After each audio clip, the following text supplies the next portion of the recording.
Assalamualaikum warahmatullahi wabarakatuh. Ila hadratin Nabil Mustafa Sayyidina Muhammadin sallallahu alaihi wasallam, ila ruhi abaihi wa ummahatihi wa zurriyatihi wa ikhwanihi minan nabiyyin al-mursalin wa ali kullin wa ashabi kullin ajma'in wa tabi'in wa tabi'in alam bisa yaumiddin. Khulafa ar-rasyidin Abu Bakar wa Umar wa Utsman wa Ali, Syekh Abdul Qadir Jailani, masyayikhina masyayikh min al-arwah, Bayi Khalil Bangkalan, Bayi Abdul Karim Ar-Raziqi, Bayi Ras Mubtamakan Bamatan,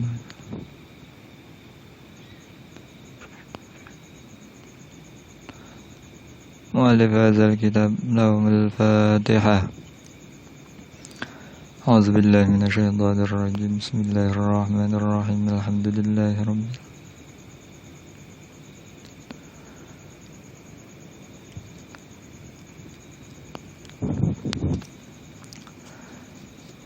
Bismillahirrahmanirrahim. Qala al-muallif rahimahullahu ta'ala wa nafa'ana bihi wa bi'ulumihi fid dharain amin. Bismillahirrahmanirrahim. Al-haditsus tsani, maratibuddini. An Umar aidan radhiyallahu ta'ala anhu qala, ngendika sapa Umar, bainama ing dalem sijine waktu nahnu tawi kita iku julusun wong kang longgo inda Rasulillahi ing dalem sandinge utawa ngersane Rasulullah sallallahu alaihi wasallam. Zata yaumin ing dalem sijine dina, iz tala'an dadak metu utawa muncul alaina ing atase kita sapa rajulun wong lanang. Sifate rajul mau syadidu bayadus siyabi, kang banget putih dodote. Syadidu sawadis sya'ri, kang banget irenge rambut jenggote. La yura, kang ora den tingali alaihi ing atase rajul apa asarus safari, labete lelungan utawa bekas bepergian. Wala ya'rifu lan ora kenal hu ing rajul minna saking kita sapa ahadun wong suwiji. Hatta jalasa sehingga lungguh sapa rajul lungguh ilan nabi tumuju maring Kanjeng Nabi sallallahu alaihi wasallam. Fa asnada mongko nuli nyandaraken sapa rajul rukbataihi ing dengkul lorone rajul disandarno ila rukbataihi maring dengkul lorone Kanjeng Nabi. Wa wada'a lan nyaleaken sapa rajul kaffaihi ing epek-epek lorone rajul diselehno ala fakhidaihi ing atasi pupu lorone Kanjeng Nabi. Wa qala lan matur sapa rajul, ya Muhammadu, he Muhammad, akhbir nyeritanono sapa sirani ingsun nyeritani anil islami saking Islam. Faqala mongko jawab sapa Rasulullah sallallahu alaihi wasallam, al-islamu tawi islamiku anta syahada yen ta nekseni sapa sira, nekseni an ing temen setune kelakon iku la ilaha ora ana pangeran kang hak disembah iku maujud rupane illallahu angin Gusti Allah taala. Wa anna Muhammadan lan temen setune Kanjeng Nabiullah Muhammad iku Rasulullah dadi utusane Allah. Wa tuqimalan yen ta jenengaken sapa sira as-salata ing salat, wa tu'tiyalan dianne kaaken sapa sira az-zakata ing zakat, wa tasumalan yen ta poso sapa sira Ramadhana ing wulan Ramadan, wa tahujjalan yen ta haji sapa sira al-baita ing Baitullah, tapi in istata'ta lamun kuwasa sapa sira ilaihi maring al-bait apane sabilan dalane. Qala matur ta ngucap sapa rajul, sadaqta bener sapa sira. Fa ajabna mengko gawok sapa kita lahu krana are rajul. Yas'alu takon sapa rajul hu ing Kanjeng Nabi, wa yusaddiqu lan beneraken sapa rajul hu ing Kanjeng Nabi. Qala matur sapa rajul, fa akhbirni mengko nyeritanono sapa sira ni ing ingsun anil imani saking iman. Qala jabi kanjeng Nabi iman iku antuk mina yen to percaya sapa sira billahi kelawan Allah wa malaikatihi lan malaikati Allah. Wa kutubihi lan pira-pira kitabe Allah wa rusulihi lan pira-pira utusane Allah wal yaumil akhir lan percaya ing dina akhir. Wa tu'min lan yen to iman sapa sira bil qadari kelawan qadar utawa pasten rupane khairihi baguse qadar wa syarrihi lan alane qadar. Qala matur utawa ngucap sapa rajul sadaqta bener sapa sira. Qala matur utawa ngucap sapa rajul fa akhbirni mongko nyeritanana sapa sira ni ing ingsun anil ihsani saking ihsan. Qala jabi kanjeng Nabi utawi ihsan iku anta abuda yen to nyembah sapa sira Allah ing Allah taala kaannaka kaya sira iku tara mirsani sapa sira ing Allah. Fa illam takun mongko lamun ora ana sapa sira iku tara mirsani sapa sira ing Allah ya fa innahu mongko temen sedune Allah iku yara mirsani sapa Allah ka ing sira. Qala ngucap utawa matur sapa rajul fa akhbirni mongko nyeritanana sapa sirani ing ingsun anis saati saking kiamat. Qala jawabi kanjeng Nabi mal mas'ulu anha bi'alama minas sa'il. Mal mas'ulu arana utawi wong kang den takoni anha saking masalah sa'ah iku bi'alama kelawan ngerti minas sa'ili ketimbang saking wong kang takon. Qala matur utawa ngucap sapa rajul fa akhbirni mongko nyeritanana sira utawa panjenengan ni ing ingsun an amaratiya saking tanda-tandane sa'ah. Qala jawabi kanjeng Nabi ai amaratuha iku antalida yen to nglahiraken sapa al amatu amat nglahirna rabbataha ing bendarane amat. Wa antara lan yen to ningali sapa sira al hufata ing wong kang ngodhok al urata kang udo al alata kang luhur-luhuran ri'a asyai hale kang padha angun wedhus ya tatawaluna tur kang hale padha dur-duran kabeh sapa hufatil aurat al ala dur-duran fil bunyani ing dalem bangunan. Summan talaqa nuli budalan utawa ngalih sapa rajul falabis tu mongko mendel sapa ingsun malian ing dalem mangsa kang suwe. Summa qala nuli ngendika sapa kanjeng Nabi limaring ingsun sallallahu alaihi wasallam ngendikane ya Umar atadri apa to kang ngerti sapa sira man iku sapa asailu ta wong kang takon. Qultu jabi sapa ingsun Allahu wa rasuluhu a'lam. Allahu ta Allah rasuluhu lan utusane Allah iku a'lamu kang luwih ngerti. Qala jabi kanjeng Nabi fa innahu mangko temen setune sa'il iku Jibril malaikat Jibril ata teka sapa Jibril kum ing sira kabeh yu'allimu halimulang sapa Jibril kum ing sira kabeh mulang dinakum ing urusan agama sira kabeh. Bismillahirrahmanirrahim. Hadis yang nomor 2 ini menjelaskan tentang derajat agama atau pangkat-pangkate agama. Diriwayatkan dari Sayyidina Umar juga radhiyallahu anhu, beliau mengatakan bahwasanya suatu ketika beliau duduk bersama dengan Rasulullah sallallahu alaihi wasallam di suatu hari. Kemudian tanpa disangka-sangka kedatangan orang baru yang tidak ada yang kenal sama sekali, yang mana orang baru tersebut sifatnya adalah bajunya sangat putih. Kemudian rambut jenggotnya sangat hitam, sama sekali tidak terlihat bekas bepergian. Dan dari kalangan kami sahabat tidak ada yang kenal sama sekali, sehingga laki-laki tersebut duduk bersimpah langsung menghadap Rasulullah sallallahu alaihi wasallam. Lah rajul ini adalah malaikat Jibril, atau laki-laki tersebut adalah malaikat Jibril yang datang menemui Rasulullah Sallallahu Alaihi Wasallam, yang mana Jibril ini datang pada Rasulullah dengan rupa seorang laki-laki yang sama sekali tidak dikenal oleh sahabat. Kalau dalam cerita umumnya malaikat Jibril itu ketika sowan Rasulullah itu yang sering dipakai itu menyamai wajah dari sahabat Dihya. Soalnya apa? Sahabat Dihya itu termasuk dari ajmalu ahli zamanihi wa ahsanihim suratan. Dihya itu termasuk dari salah satu orang yang paling tampan di zamannya. Lah malaikat Jibril itu mendatangi Rasulullah itu dalam ceritanya atau dalam riwayatnya kira-kira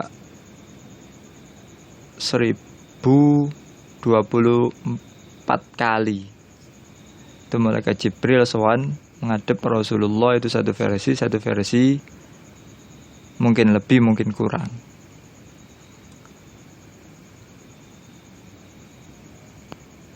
La yura alaihi atharus safar. Jadi laki-laki ini sowan Rasulullah, kepada Rasulullah sama sekali tidak ada bekas bepergian sama sekali. Kemudian setelah sampai pada majelis Rasulullah dengan sahabat, laki-laki ini langsung duduk bersimpah menghadap Rasulullah, bahkan langsung menempelkan atau asnada rukbatayhi ila rukbatayhi, menempelkan kedua lututnya terhadap lutut Rasulullah dan menaruh atau meletakkan kedua tapak tangannya di atas kedua pupu Rasulullah. Lah hal ini dilakukan tujuannya adalah untuk mengingatkan pada kita bahwasanya sangat dianjurkan sekali bagi seorang penanya atau orang yang masih belum paham sesuatu itu jangan sampai malu ketika bertanya. Jadi yang bagi lisaili adamul istihya'i indas su'al. Itu dianjurkan bahwasanya kalau kita memang tidak tahu atau tidak paham tentang sesuatu, jangan sampai malu untuk bertanya. Dan juga dianjurkan pula bagi orang yang ditanya itu untuk memberikan maaf terhadap orang yang tanya, meskipun orang yang bertanya itu melakukan sesuatu yang mestinya kurang pantas atau kurang adab. Jadi kalau ada orang yang bertanya kok ndilala perilakunya itu kurang pantas, lah orang yang ditanya selayaknya memberikan maaf. Yang bagi lil mas'ul as-safha anisa'il wa in ta'adda ma yang bagi minal ihtiram lil mas'ul wal adab ma'ahu. Seperti yang dilakukan oleh malaikat Jibril, seakan-akan ini kan baru datang kok langsung bersimpuh di hadapan Rasulullah seperti orang yang kurang sopan. Wa qala ya Muhammadu akhbirni 'anil Islam. Setelah rajul ini atau laki-laki ini bersimpuh di hadapan Rasulullah, langsung bicara, membuka pembicaraan terhadap Rasulullah, ya Muhammad akhbirni 'anil Islam. Wahai Muhammad, ceritakan aku tentang Islam. Yang dimaksudkan adalah hakikatnya Islam. Apa sih sebenarnya Islam itu seperti apa? Itu yang ditanyakan rajul tersebut terhadap Rasulullah Sallallahu Alaihi Wasallam. Di sini juga ada pelajaran bahwasanya dalam kajian kitab-kitab yang menerangkan adab, menyebut nama Muhammad dengan nama aslinya di zamannya Rasulullah itu hukumnya aslinya kan haram. Cuma ini dilakukan oleh rajul tersebut. Apakah ini dikatakan haram atau tidak? Di sini bisa kita pahami bahwasanya hal tersebut dilakukan oleh rajul tersebut karena apa? Belum sampai ada hukum haram atau penyebutkan nama Muhammad tersebut belum diharamkan oleh syariat. Itu kemungkinan pertama. Kemungkinan kedua, keharaman penyebutan nama Muhammad pada zaman Rasulullah itu dikhususkan kepada anak Adam, bukan malaikat. Sedangkan rajul di sini kita tahu bahwasanya Dia adalah malaikat yang merubah wujudnya menjadi seorang manusia. Lah kenapa kok dilakukan oleh malaikat dengan menyebut nama Muhammad? Karena untuk menguatkan prasangka sahabat agar sahabat betul-betul yakin bahwasanya rajul yang datang tersebut adalah dari orang-orang yang memang kurang berpendidikan. Liyuqawwiya dhanna sahabati annahu min jafatil a'rab, dari orang-orang yang memang kurang berpendidikan. Nah kemudian setelah rajul tersebut dilanjutkan, rajul tersebut setelah bertanya pada Rasulullah, akhbirni anil Islam, Rasulullah jawab, al-Islamu an tashhada an la ilaha illallah wa anna Muhammadar Rasulullah wa tuqimas shalah wa tu'tiyaz zakah wa tasuma ramadhana wa tahujjal baita in istata'ta ilaihi sabila. Itu Islam. Islam itu apa sih? Islam adalah bersaksi bahwasanya tiada Tuhan selain Allah, bersaksi bahwasanya Muhammad adalah utusan Allah, dan juga menjalankan salat, mendatangkan zakat, puasa di bulan Ramadan, dan haji ke Baitullah kalau memang mampu. Setelah Rasulullah menjawab demikian, rajul tersebut mengatakan, sodakta, benar kau Muhammad. Nah ini akhirnya menimbulkan keheranan terhadap para sahabat yang hadir pada saat itu. Fa'ajabna lahu yas'aluhu wa yusaddiquhu. Kami sangat heran terhadap rajul tersebut bertanya pada Rasulullah, tapi dia juga membenarkan terhadap Rasulullah. Satu hal yang sangat tidak wajar. Itu yang dialami oleh para sahabat pada saat itu. Nah, termasuk dari salah satu hal yang mentakjubkan juga banyak sekali seperti yang diciptakan oleh Allah Ta'ala. Jadi pada hadis ini kan setelah pertanyaan tentang Islam, rajul tersebut juga bertanya tentang iman. Qala ar-rajul fa akhbirni 'anil iman. Rajul tersebut bertanya pada Rasulullah lagi. Setelah membenarkan apa yang dijawab Rasulullah, rajul tersebut bertanya, kemudian ceritakan aku bagaimana tentang iman. Akhirnya Rasulullah juga menjawab, iman itu adalah antu'mina billahi wa malaikatihi, dan seterusnya. Percaya kepada Allah Ta'ala. Maksud percaya pada Allah Ta'ala adalah percaya biwujudihi wa rabubiyyatihi wa wahdaniyatihi wa annahu muttasifun bikulli kamalin wa munazzahun an kulli naqsin wa muhalin. Jadi Allah Ta'ala itu wujud, menjadi Tuhan, satu, dan bersifat dengan sifat-sifat yang sempurna dan dibersihkan atau disucikan dari segala hal yang kurang. Itu maksud dari percaya kepada Allah. Kemudian percaya pada malaikat adalah makhluk ciptaan Allah Ta'ala, yaitu ajsamun nuraniyatun qadiruna ala tasyakkuli bi ashkalin mukhtalifatin, yaitu makhluk yang diciptakan Allah Ta'ala dari nur yang mampu untuk berubah wujud yang bermacam-macam. Nah ini menurut sebagian ulama ada keajaiban yang diciptakan Allah Ta'ala, yaitu Allah Ta'ala menciptakan seorang malaikat yang separuh tubuhnya itu api, separuh tubuhnya es batu, min saljin. Kenyataan yang ada, falan naru tuzibus salja wala salju yudfi'un nar. Allah Ta'ala menciptakan malaikat demikian itu bukan kok lantas api hancurkan es batu, juga bukan berarti es batu memadamkan api, tapi malaikat tersebut hidup dengan luar biasa. Allah Ta'ala menciptakan makhluknya. Makanya dikatakan wallahu ala kulli syai'in qadir. Kemudian wa kutubihi, billahi wa malaikatihi wa kutubihi, percaya, iman itu juga percaya pada kitab-kitab Allah Ta'ala.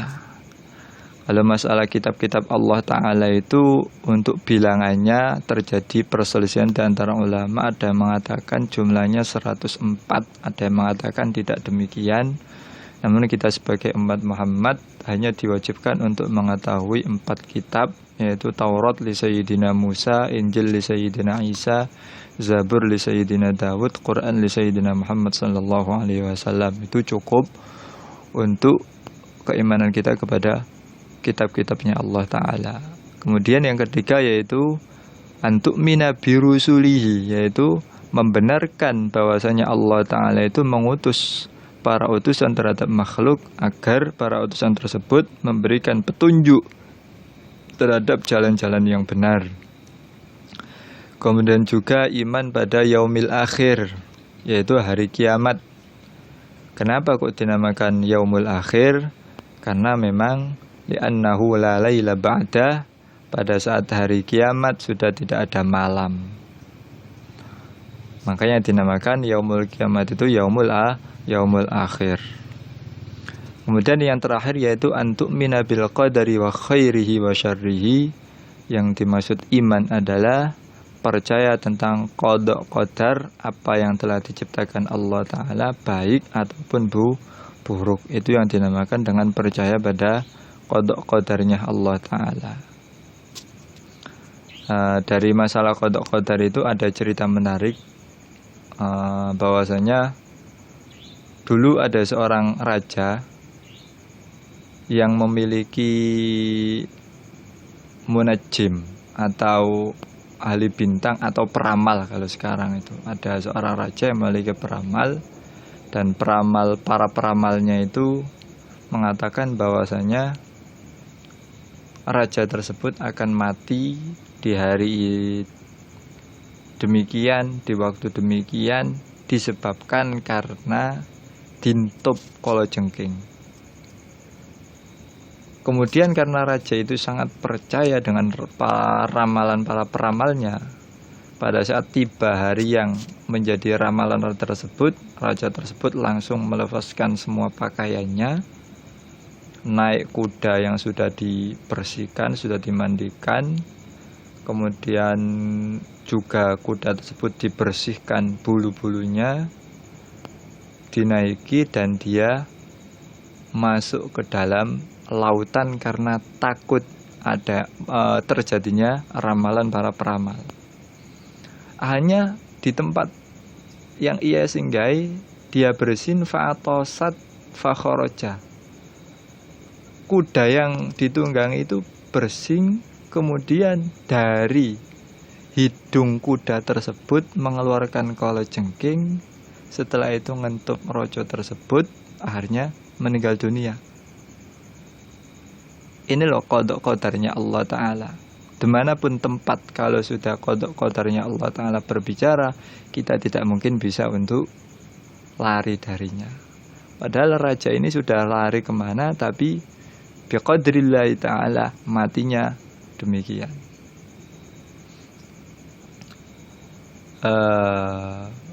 Kemudian setelah dijawab Rasulullah demikian, Rasul kembali lagi membenarkan atas apa yang dijawab oleh Rasulullah. Setelah itu Rasul tersebut bertanya lagi, qala fa akhbirni 'anil ihsan. Maksud dari ihsan adalah yakni bi al-ikhlas. Maksud dari ihsan yang ditanyakan ini menurut syarahnya adalah al-ikhlas. Namun mungkin juga dikatakan wa yajuzu an yurada bi itqanul amal min qaulihim ahsin fi kaza idza uhsinu fi kaza idza atqanahu wa ajada fi'luhu. Jadi yang ditanyakan Rasul ini adalah ihsan ay bimana al-ikhlas. Dijawab oleh Rasulullah, ihsan adalah an ta'budallaha ka'annaka tarahu fa illam takun tarahu fa innahu yaraka. Yaitu kita ketika menyembah atau beribadah kepada Allah Ta'ala itu seakan-akan kita melihat Allah. Dan kalau memang kita tidak melihat Allah, kita harus punya keyakinan bahwasanya Allah Ta'ala selalu memantau atau selalu melihat kita. Maksudnya gimana? Fa illam takun fi ibadatihi ka'annaka tarahu bi an ghafalta an tilkal musyahada fastamirra ala ihsanil ibadah. yaitu ketika kita suatu saat dalam ibadah kok kita lupa bahwasanya posisi kita itu dalam ibadah, maka jangan sampai kita melupakan bahwasanya kita menghadap Tuhan. Dalam artian apa? Terus kita ibadah secara baik. Dan juga kita menghadirkan dalam hati bahwasanya kita selalu di hadapan Allah Ta'ala dan punya keyakinan bahwasanya Allah Ta'ala itu selalu memantau kita baik dalam kondisi yang terang-terangan atau kondisi yang samar. Nah, dalam kaitan ihsan ini para ulama menjelaskan bahwasanya seorang hamba itu tingkat ibadahnya ada 3 macam.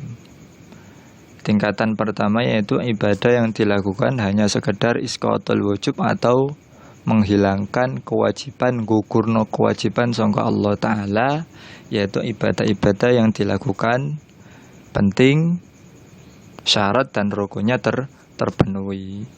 Itu tingkatan pertama, ibadah yang hanya bertujuan untuk isqatul wujub. Tingkatan kedua yaitu ibadah yang dilakukan dan punya anggapan atau hatinya terbesit bahwasanya Allah Ta'ala selalu memantaunya. Kalau ibadah yang tingkatan 2 ini sudah tingkatan agak berat, yaitu maqamul musyahadah. Yang ketiga yaitu ibadah yang dilakukan dan dalam hatinya punya keyakinan bahwasanya Allah Ta'ala selalu memantaunya. Kalau yang kedua tadi bahwasanya dia kayak dia melihat Allah Ta'ala. Kalau yang ketiga ini adalah dia selalu dipantau Allah Ta'ala. Kalau yang ketiga ini sangat berat karena ini maqamul muraqabah. Dan ketiga makom ini atau derajat ibadah seorang hamba ini semuanya termasuk dari ihsan. Cuman kalau masalah ihsan yang disyaratkan dalam syihatul ibadah itu yang pertama yaitu ibadah yang penting sesuai dengan syarat ataupun rukunnya. Itu sudah mencukupi. Makanya cerita menarik dalam masalah ihsan itu ada salah satu guru itu pernah memberikan perhatian lebih dari murid-murid yang lain. Memberikan perhatian lebih terhadap salah satu murid yang akhirnya menyebabkan iri kepada murid yang lain. Hanya murid yang lain bertanya, "Lah kenapa Pak Guru panjenengan kok memberikan perhatian lebih pada dia?" Hanya guru tersebut diam sejenak, hanya memerintahkan semua murid-muridnya dan mereka semua dikasih seekor burung. Dan gurunya berkata pada mereka, "Tolong sembelihlah burung ini di tempat yang sama sekali tidak terlihat oleh seseorang, sama sekali tidak terlihat oleh siapapun." Akhirnya semuanya pergi berbondong-bondong mencari tempat-tempat yang sama sekali tidak dilihat oleh siapapun.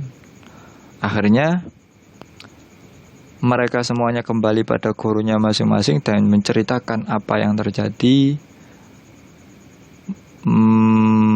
menjalankan perintah gurunya masing-masing, yaitu menyembelih burung tersebut di tempat yang memang tidak ada yang melihat satupun. Akhirnya murid yang mendapatkan perhatian lebih tersebut datang kepada gurunya masih membawa burung belum dibeleh atau belum disembelih. Hanya gurunya bertanya, "Kenapa tidak kamu sembelih burung ini?" Murid tersebut menjawab, "Panjenengan memerintahkanku untuk menyembelih burung ini sekiranya tidak ada satupun yang melihat, dan mohon maaf aku tidak menemukan tempat yang tidak mungkin tidak dilihat oleh Allah Subhanahu wa Ta'ala." Hanya mendengarkan jawaban tersebut, gurunya langsung mengutarakan pada murid-murid yang lain, "Karena inilah aku memberikan perhatian lebih terhadap dia. Sedangkan kalian hanya terpaku pada perintahku, tidak memperhatikan apa tentang kekuasaan Allah Ta'ala."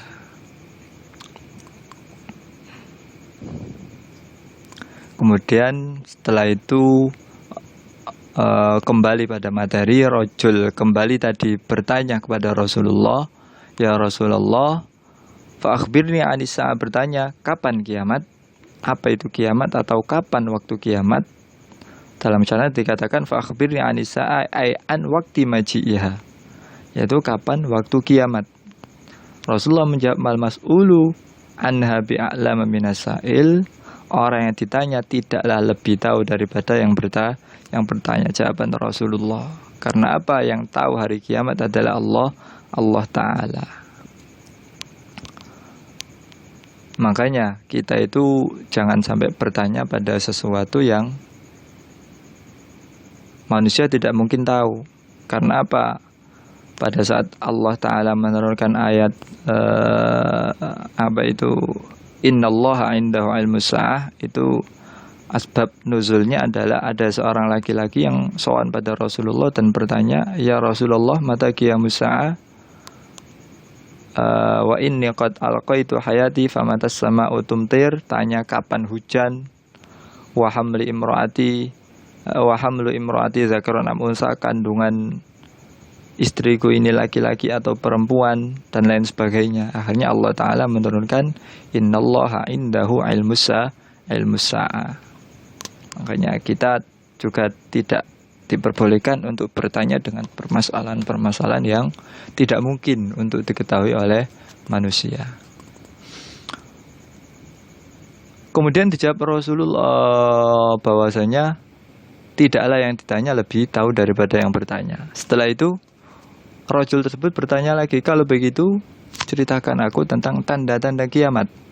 Hanya kata Rasulullah, tanda-tanda kiamat adalah antalidal amatu rabbataha, yaitu akan banyak sekali seorang jariyah atau amat yang melahirkan sayyidnya atau gustinya. Maksudnya gimana? Banyak sekali besok di hari-hari mendekati kiamat, yaitu seorang ibu melahirkan anaknya yang menjadi pendorohnya atau menjadi gustinya.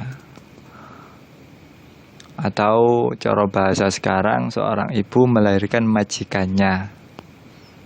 Itu ada yang pertama memaknai demikian. Karena apa? Maknanya antalidal amatu rabbata itu banyak sekali. Ada yang mengatakan bahwasanya minha kinayatun an kasratit tikhadis sarori. Bahasa antalidal amatu rabbata itu kinaya dari banyaknya orang yang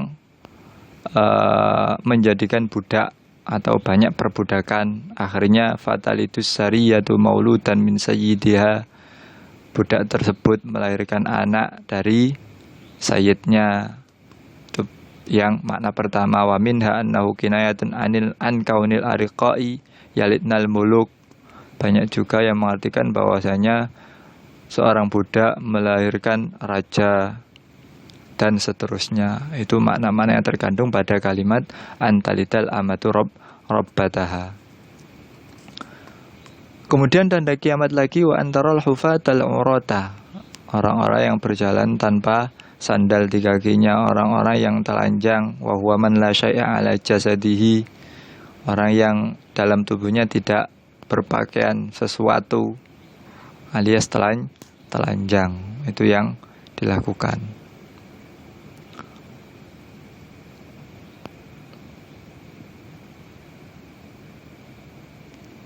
Sebenarnya kalau kita bahas tanda-tanda kiamat sangat banyak sekali, cuman ini bukan tempatnya. Akhirnya setelah Rasul tersebut mendapatkan jawaban dari Rasulullah, laki-laki tersebut pergi, dan akhirnya Sayyidina Umar sebagai rawi hadis ini berdiam selama agak lama.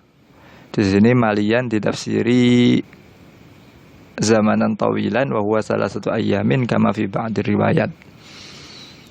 Hanya pada saat sudah beberapa hari Sayyidina Umar ditanya, ya Umar, atadri manis sa'il, apakah kamu tahu siapa yang bertanya? Jawaban Sayyidina Umar, Allah wa rasuluhu a'lam. Ini membuktikan bahwasanya Sayyidina Umar memiliki kedekatan atau memiliki kekhususian yang luar biasa di munggui Rasulullah. Karena apa? Sahabat begitu banyak, yang disebut namanya adalah Sayyidina Umar. Ini juga bisa kita ambil pelajaran bahwasanya seorang murid itu ketika ditanya gurunya, apakah kamu tahu atau tidak, maka sangat tidak pantas ketika dia menjawab, saya tahu. Kenapa demikian? Karena kalau dia tidak tahu, maka berarti bohong.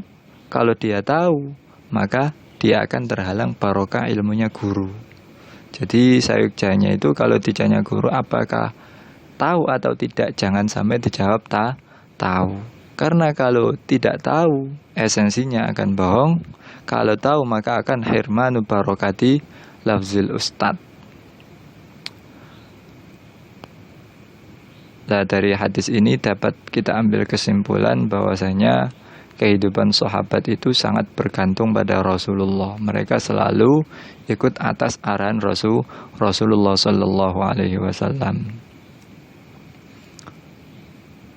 Kemudian dari hadis ini juga bisa kita ambil pelajaran bahwasanya seorang pendakwah itu hendaklah selalu tawadhu atau andab asor ketika ditanya dalam urusan agama seperti yang dicontohkan Rasulullah dalam menghadapi pertanyaan malaikat Jibril. Kemudian juga bisa kita ambil pelajaran dari hadis ini adalah derajat tertinggi dari Islam adalah ihsan. Itu makom yang memang sangat sulit kita ibadah seakan-akan kita melihat Allah Ta'ala. Kalau Allah Ta'ala tidak melihat, kalau kita tidak melihat, selalu kita punya bayangan bahwasanya kita selalu dipantau Allah Ta'ala. Kemudian juga bahwasanya seorang pendakwah itu hendaklah dia membaur dengan orang yang tidak baik agar tahu permasalahan-permasalahan ada di sana. Mungkin untuk kesempatan hadis kedua ini dicukupkan. Ihdinas siratal mustaqim wallahul muwaffiq ila aqwamit thariq. Assalamualaikum warahmatullahi wabarakatuh.